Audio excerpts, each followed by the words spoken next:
আজকের গল্পটি এমন একজন লিজেন্ড সম্পর্কে হতে যাচ্ছে, তিনি আমাদের উপহার দিয়েছেন একটি লেজেন্ডারি অ্যানিমে সিরিজ। তার অবদান অ্যানিমে ইতিহাসে অতুলনীয়। বন্ধুরা, আমি কথা বলছি সেই লেজেন্ড ইরা তোরিয়ামা সম্পর্কে, creator of dragon ball.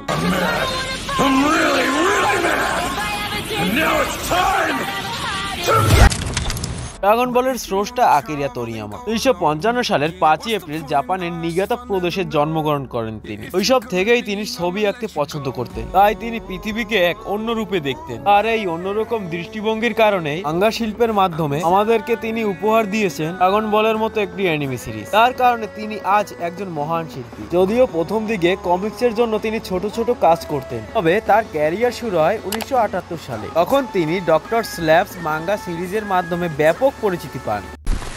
1984 dragon বল নামক মাঙ্গা সিরিজে কাজ শুরু করেন, পরবর্তীতে বিশ্বজুড়ে জনপ্রিয়তা লাভ করে। ড্রাগন বলের চলচ্চিত্র, গোকু এবং তার অসীম সাহসিকতার গল্প সব বয়সী পাঠকদের মধ্যে ব্যাপক জনপ্রিয়তা অর্জন করে। সিরিজটি কেবলমাত্র মাঙ্গা বলতে সীমাবদ্ধ ছিল না, এটি টেলিভিশন, অ্যানিমেশন, চলচ্চিত্র, ভিডিও গেমস এবং আরো অনেক মিডিয়াতে সম্প্রচারিত হয়। তোরিয়ামা তার আঁকা সহজ এবং শক্তিশালী স্টাইলের জন্য পরিচিত।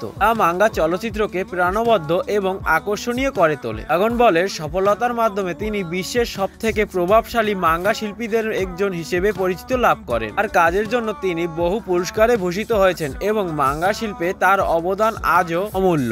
এবং অন্যান্য মাঙ্গা সিরিজ তৈরি করেছেন। তোরিয়ামার জীবন ও কাজ আজও বহু মানুষের প্রেরণার উৎস।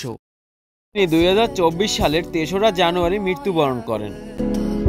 Ova duša nema dom, ova duša nema ton, crne zore, sveće gore, moje more.